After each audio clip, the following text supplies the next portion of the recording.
Hello everyone. Today we will be reading from Nectar of Instructions for Immortality by His Divine Grace Bhaktisiddhanta Sarasvati Goswami Maharaj. Last time we left off with the chapter titled The Spiritual Master. Today we will be reading from a devotee's vision. This is the medicine. Do we really need to be introspective? We have to give up external vision, the vision of material enjoyment and material forms, and become introspective. Until we become introspective, we will continue to depend on external vision. External vision is illusory. If we are eager to know the contents of a letter, we show no patience when looking at the envelope. If we see objects in this material world as ingredients only for the Lord's service, we will no longer have external vision. The Supreme Lord is situated everywhere in this world. He is situated in the hearts of all living entities. The Lord is always situated in the temple of my heart just to give me the opportunity to serve Him. When this conviction becomes prominent in our minds, then, according to the logic, a learned person sees everyone equally, therefore I can perceive my worshipable Lord everywhere.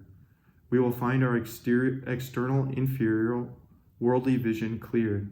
We will find our external inferior worldly vision cleared.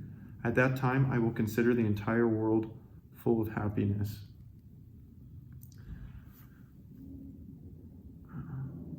Two, can we save ourselves? I will protect myself. This is what a non-devotee demon thinks.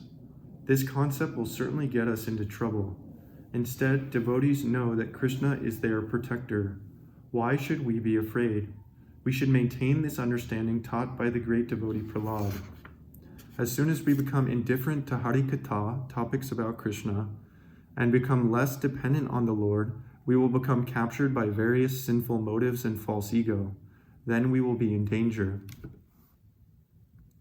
3. How should we treat the material world? We should see this material world and everything in it as full of ingredients for the Lord's service. Everything in this world is meant for Krishna's service.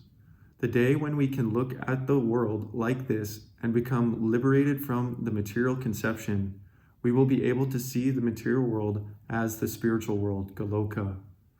We should treat all women as Krishna's beloveds.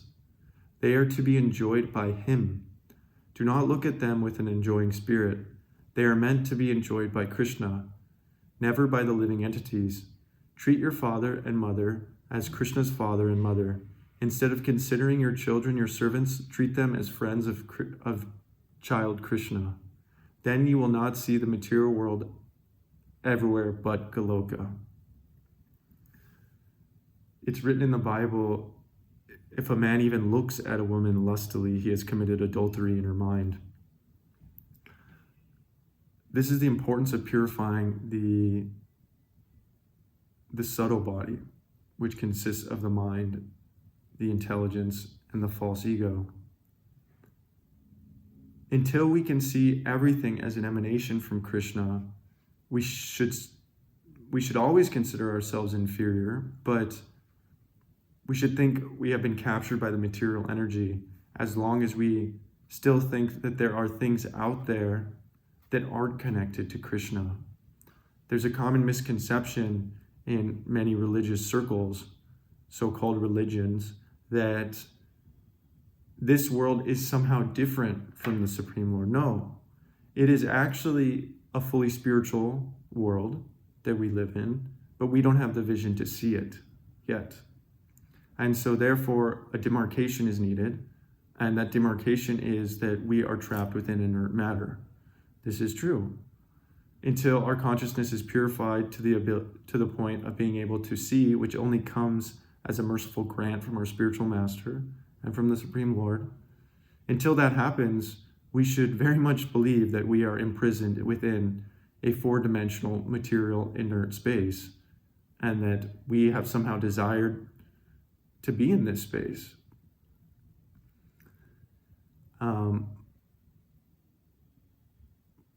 So if we look at anything with an enjoying spirit, whether it's food, women, our children, family members, you name it, exercise. Anything can be a material addiction.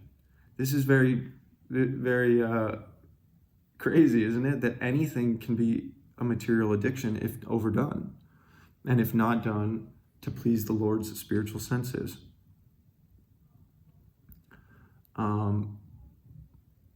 For example, with exercise, we can become addicted to the endorphins. I was just talking to a devotee outside, and he has taken up an exercise routine, and he's taking care of his health, and that's so beautiful. And we should, encourage people to do that, but at the same time, it can be taken too far if we rely on those endorphins to make us feel better rather than relying on the Supreme Lord to make us feel better. And eventually we will fall down because the body eventually becomes diseased and decrepit. So we should do just enough to keep the body in working order to where the Lord wants to inhabit it. We shouldn't let it become too diseased, and we shouldn't let it become too overworked either. It is not the drug, it is not the exercise, it is the synapse, right, within our brain that is firing. And so right there we can see that our brain is some sort of computer that is just receiving inputs of our desire mediated by the Supreme Lord's energy. I mean, if we can take this perspective, then we can see, okay, whatever I desire is input into my body. So I should desire the Supreme Lord, and that way I would get the highest energy in all of the universe imbued into my body. It makes simple sense to me. 4, what is a pure devotee's mentality? A pure devotee sees that nothing is meant for his own enjoyment. All animate and inanimate objects are meant for the Lord's service. Therefore, all our activities should be directed toward his unalloyed service. Shastra states, Sarvopadi vinirmuktam tad paratvena nirmalam hrishikesha hrishikena sevanam bhaktir uchate. Bhakti, or devotional service, means engaging all our senses in the service of the Lord, the Supreme Personality of Godhead, and the Master of all the senses. When the spirit soul renders service unto the Supreme, there are 2 side effects. One is freed from all material designations, and one's senses are purified simply by being employed in the service of the Lord. Chaitanya Charitamrita Madhya Lila 19:170. All our services must target him only. All our senses should be engaged in the service of the Master of the senses. All are servitors of Krishna. Therefore, we shall not deprive them of their service. Let all of them offer their services to Krishna. Let us pray. May the Supreme Lord accept our service. If we use the bricks for our own house, then there will be problems. But if we use the bricks to build a temple for the Lord, we will be happy and blessed. The proper use of inanimate objects is to engage them in the Lord's service, and if they are engaged in satisfying the living entity's senses, then we are misusing or exploiting them. We should direct our senses to serve Krishna. All objects are really the Lord's property. They are not meant for the pleasure of conditioned souls. It is wrong and misguided to think that everything we see has been created for us. Nothing is meant for our sensuous enjoyment. Everything should be properly adjusted for service to God. If all this world's inanimate objects are engaged in Hari's service, then their purpose is served. For example, these bamboos here, if they are used to arrange a stage for propagating Hari Katha, then they have been properly utilized. We use these things for the service of Hari and his devotees. All the Vaishnavas' activities are aimed at pleasing the Supreme Lord, the spiritual master, and the other Vaishnavas. A true devotee does not do anything for his sensuous enjoyment. A pure devotee does not do anything for himself or his relatives. Whatever he does for the Absolute. He is always true to the Supreme Lord's service. 5. What should be the mentality of a householder devotee? A householder devotee must remember that his house belongs to Krishna, and he himself is a pet dog that Krishna maintains. Sri Bhaktivinoda Thakur writes, O Lord, I do not know what is good and what is bad. I simply engage in your service. I guard objects that belong to you. One should serve Krishna with all that he possesses, knowing well that Krishna is the master of his household. Materialists who are attached to the house do not consider Lord Hari and the spiritual master worshipable. They see the spiritual master and the Lord's deity form as ordinary objects. Only those who can offer everything to Krishna by giving up material attachment are able to chant Krishna's holy name. Chanting the holy name of Krishna is not possible unless one gives up attachment for family life and offers everything in Krishna's service. 6. Is every devotee worshipable? Who protects the devotees? If any rich or powerful person attacks an akinchana devotee, Sri Nrsimhadev will certainly take care of the devotee. Only those among the higher and lower castes in society who have taken shelter of the Lord's devotional service are proper candidates for our spiritual respect and adoration. To consider that a Vaishnava belongs to a particular class is offensive. I mean, there are stories of somebody disregarding what an akinchana devotee, a top Vaishnava, fully surrendered soul, tells them to do, and then they walk outside the temple and they get hit by a bus, or they go outside and they're beat up. And there's a story of Prabhupada when he first came to New York, Srila Prabhupada, A.C. Bhaktisiddhanta. He was in his apartment and a devotee was about to leave, in a huff. He was still of material mind at the time. And Prabhupada leaned on the door and started crying and said, "Please don't leave, please don't leave." And then he left and he was jumped as soon as he got outside. And so if a devotee gives you an order, it's for your benefit. It's not the projection of our own false ego telling us to do something to, every time somebody tells us to do something, there's the tendency to think this person is trying to exploit me. But it's totally different with a pure devotee. They may say something in a mood that you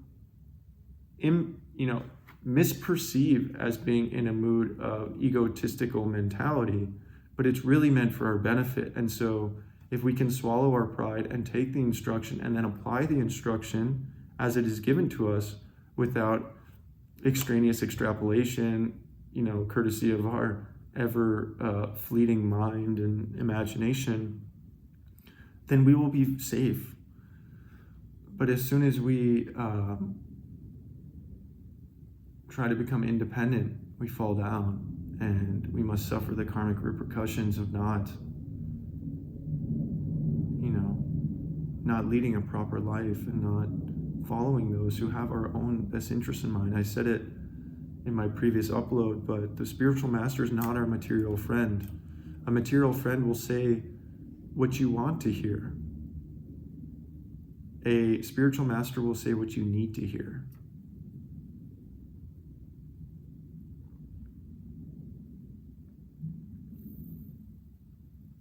They're a physician. They should exercise bedside manner, yes, in some cases, but in other cases, they need to just tell you what is the matter. Because if nobody tells you, because you have this fragile ego and everybody's afraid to hurt your feelings, which are temporary, then how are you ever gonna get better? You'll never get better. So somebody needs to give you the straight medicine. This book says the straight medicine. This is like a shot to the heart. What's the movie Pulp Fiction where they shoot her in the heart with the adrenaline? That's what this is. No more tablets, no more stuff through the nose. No, it's straight to the heart, the medicine.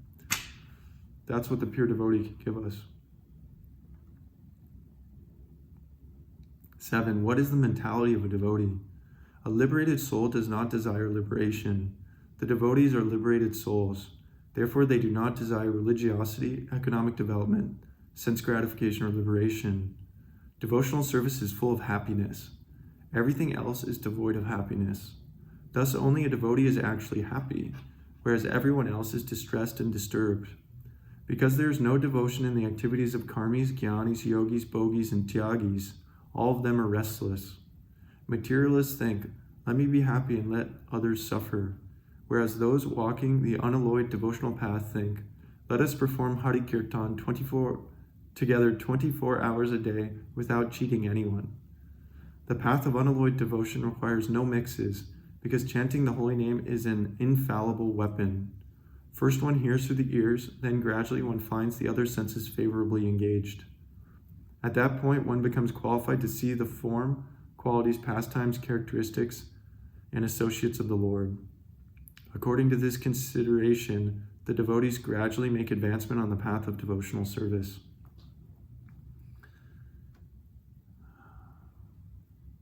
Eight, what is the mentality of a surrendered soul? Unalloyed devotees of the Lord accept all the Lord's arrangements without argument. Displaying impatience about the Lord's arrangements proves that one lacks faith and desires material enjoyment.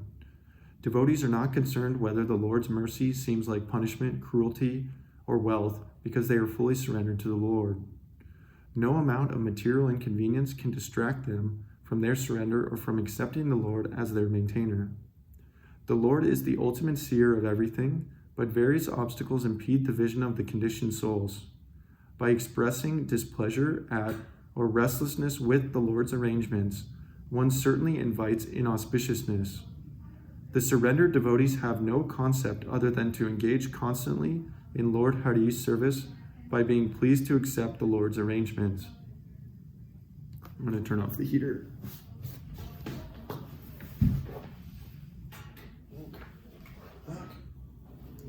Back to it. What is the mentality of a Vaishnava? Number 9.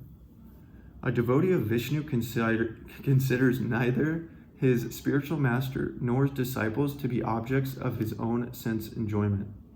He is always engaged in Krishna's service under his guru's guidance and is pleased to engage everything in his Lord's service.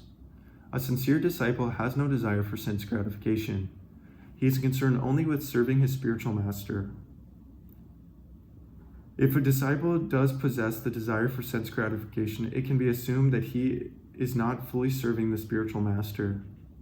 In his commentary on Srimad Bhagavatam 4.28.34, Jagat Guru Srila Vishwanath Chakravarti Thakur writes regarding the ideal of service to the spiritual master, Guru Sevayam Sisya Shravana Kirtanat Anyapi Bogan Tadu Tan Premanandana Pigahan Tadu Chit Vivikta Stalam Apinaiva Pekshat Shri Guru Seva Sevaiva Sukhen Sarva Sadya Siddhartham Eti Upadesho Vyanjita.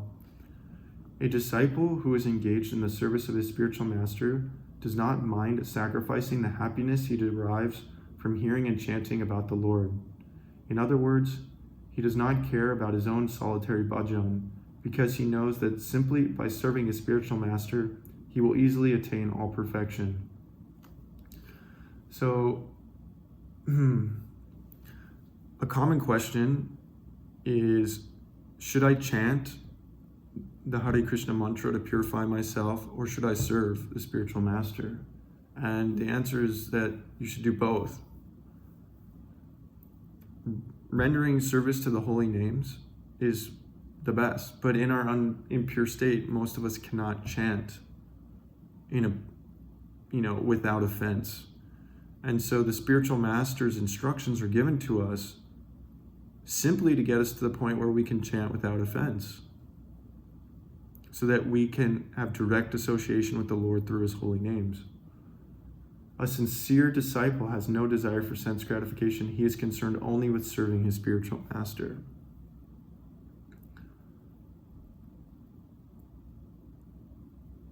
If the spiritual master tells us something that really scares us, he asks us to do something that really frightens us, do we do it? Or do we hesitate? No, he didn't really mean that. Generally, my experience has been when I receive a message from my spiritual master to do something that really frightens me, simply by following through with the instructions, I get something I never expected out of it, some sort of realization.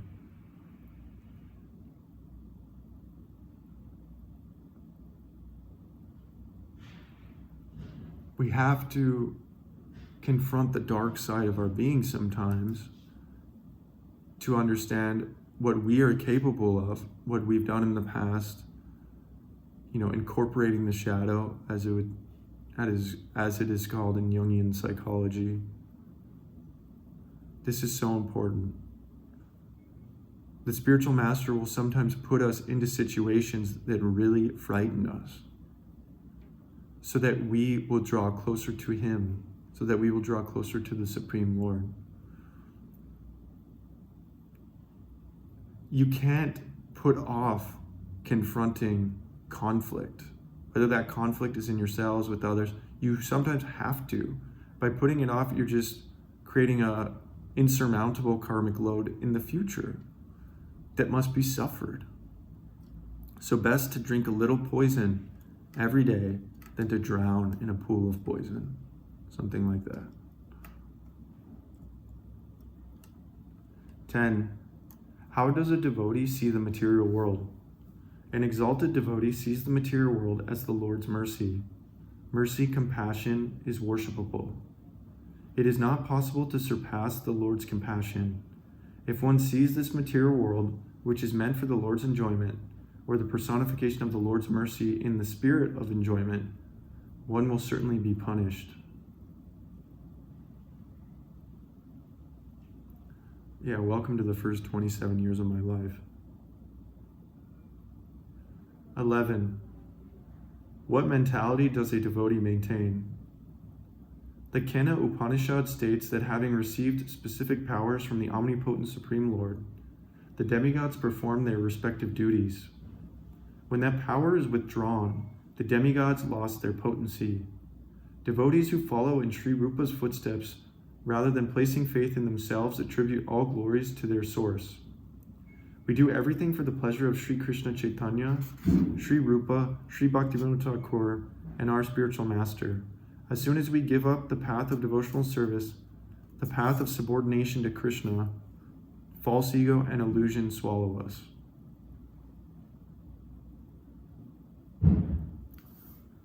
12. Do the devotees practice worldly morality? Actual devotees of Krishna never encourage immorality. The lotus feet of Sri Krishna, who is the personification of religion, are the complete resting place of all morality. The highest form of morality for a spirit soul is to become attached to the supersoul. The devotees of Krishna are the ultimate limit of this pure attachment. Being perfected and increased millions of times, the topmost morality preached by the great soul Jesus Christ is anxiously waiting to serve the morality of love of God as cultivated by the Vaishnavas. We do not confine our conception only to worldly morality. Our ambition is to attain the morality of transcendental love of God, which is the ultimate goal of everyone's life and which is beyond all forms of ordinary and extraordinary morality. When a pure soul is situated on the transcendental platform of love of God, worldly morality appears insignificant. At the same time, devotees are neither opposed nor attached to worldly morality. Rather, all forms of morality stand in attendance on spiritual morality. Just as a maidservant becomes glorious by serving an exalted personality. An exalted devotee is always moral. People opposed to morality or who have fallen from the standard can never be considered transcendentalists. Adultery, for example, can never be called devotional service. When men of divine nature are in power, devotees may subscribe to the cultural worldly morality of the age because it is conducive for devotional service. When men of demoniac nature are in power, then the pure devotees have to exercise some counterculture.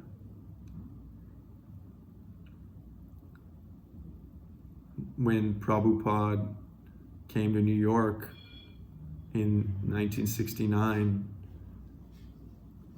he said he was turning all the hippies into happies. So the countercultural movement was very favorable to the early Krishna consciousness movement, because people were fed up with the establishment. But the establishment got wise to a lot of what was going on, and their tricks got more tricky.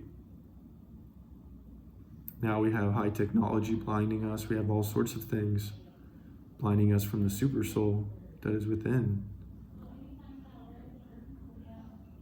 There is universal morality.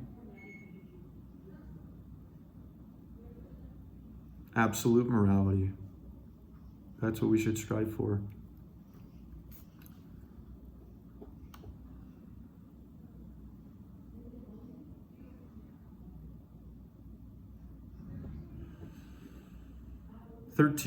What should the mentality of practitioners like us be? A practitioner should know that anartha nivritti is the last platform before attaining the goal of life. Part of that understanding is to know that unfavorable situations create situations favorable for devotional service in the next moment. If one develops the mentality that everything in this world is meant for Krishna's service, then the propensity for material enjoyment cannot disturb him. We should all gladly accept whatever pleases Krishna. If Krishna is pleased by making me averse to him, then I should accept that. Such dependence on the Supreme Lord will protect us. When hearing and chanting about the Lord becomes prominent in our lives, anarthas are gradually and automatically destroyed. We should proceed on the path of devotional service by knowing firmly that following in the footsteps of the eternally perfected spiritual master is the only alternative for attaining our ultimate goal of life. We should proceed on the path of devotional service by knowing firmly that following in the footsteps of the eternally perfected spiritual master is the only alternative for attaining our ultimate goal of life. Anarthas are unwanted things of the heart. They're the dirty things that cover our being.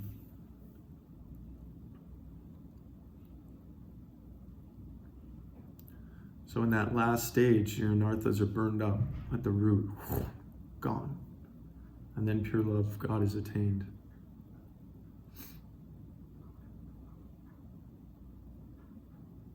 It takes a while to get there, though. Depending. You can get there in 6 months if you're really committed.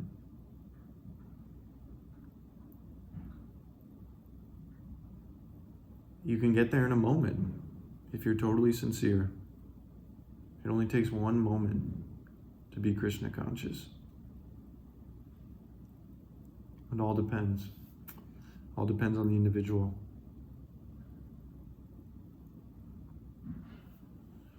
14, is there more to the mentality we should maintain? We should treat those relatives averse to Sri Chaitanya as strangers. We have to give up bad association and take advantage of good association. Unless we associate with saints, we cannot give up bad association. We should understand that those who are averse to, indifferent toward, or envious of Sri Chaitanya Dev's devotees are enemies of Chaitanya. Only those who spend their time discussing Krishna Katha are devotees. Those who, instead of discussing Krishna Katha, spend their time discussing worldly topics and the philosophy of impersonalism are non-devotees and sinful. That the material world is meant for our enjoyment and that we are the enjoyer is a mundane conception. Actually, the material world is Jagannath's residence, who is the Lord of the universe. We become fortunate when we go to Vraj, if we accept our spiritual master, who is an eternally perfected associate of Krishna, to be a Vrajvasi. Our duty is simply to approach and follow an eternally perfected personality, accepting him as spiritual master. Then that will give us the shelter of Vraj.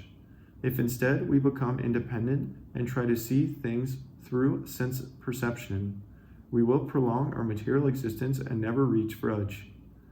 Try your best to sincerely worship Hari. You will not live long, but are bound to leave this world. Engage in the Lord's service under Guru's guidance.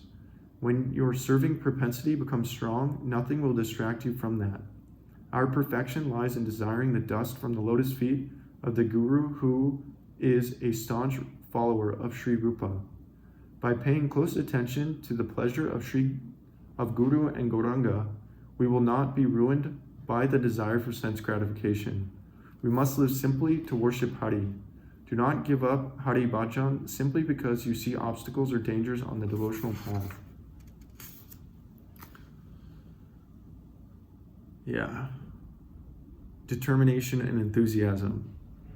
If you have those two things, man, and you'll make it far. You'll attain the supreme goal of life if you have those two qualities in spades.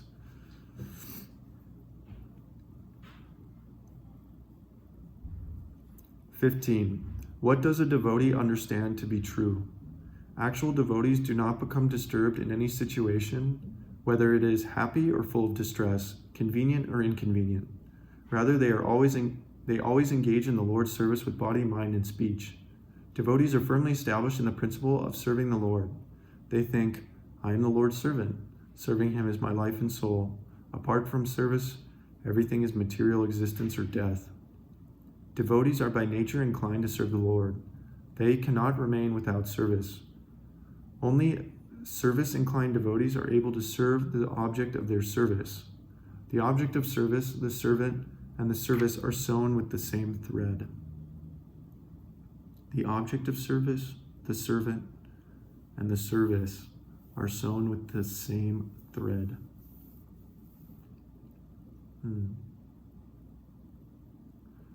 16. What is a real disciple? One whose life and soul is his guru, whose ideal is his spiritual master, whose aim is to serve his spiritual master, and who is more partial to his spiritual master even though he has equal love and devotion for Krishna, is an actual disciple. Real disciples are not weak. They are strongly upheld by the spiritual master's mercy. Their strength and hope are the service and mercy of their spiritual master. Real disciples never transgress their guru's orders, even when their life is at stake. Because disciples follow their guru's order as their life and soul, they are qualified to receive their spiritual master's mercy. Yeah. Beautiful. Beautiful. 17. What should a disciple's mentality be? Our object of hearing should be glorification of the spiritual master. We must humbly follow the spiritual master's orders without any reservation. For this, we should gladly accept any necessary inconvenience. This is how a disciple thinks. The spiritual master glorifies the absolute truth. A disciple must hear his words attentively and then apply them to his own life. 18. What is the conception of the devotees? Devotees consider all objects to be ingredients of the Lord's service. If we see things with a service attitude rather than a spirit of enjoyment, then everything is worshipable. If there is a gap in our hearing, chanting, or remembering the Lord, then we will be swallowed by the idea that we are the enjoyer. If we become absorbed in gossip, we will lose the opportunity to associate with sadhus, saintly persons, and therefore lose the serving mentality. Hearing and chanting about Hari is both sadhana, the process of attaining the goal of life, and sadhya, the ultimate goal. By good fortune, we have received a human body. By good fortune, the grace of Guru and Krishna, we have been given an opportunity to serve the Supreme Lord. If we waste our time in idle talk, then we are misusing the gift. It is our duty to always discuss Hari Katha and to cultivate Krishna consciousness. By doing so, we can become the Lord's devotees, become free of the material concept of life, and attain perpetual happiness.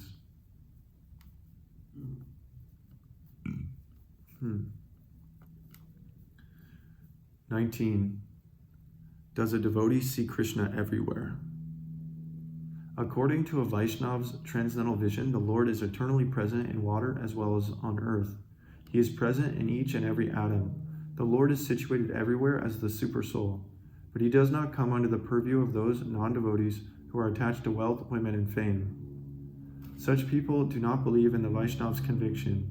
But Lord Nrsimhadev, who proved his devotees' words true, proved that the Supreme Lord is everywhere by appearing from a stone pillar.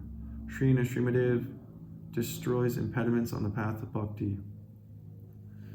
Thus ends the reading from Amritavani, A Devotee's Vision by Bhaktisiddhanta Sarasvati Goswami Maharaj today.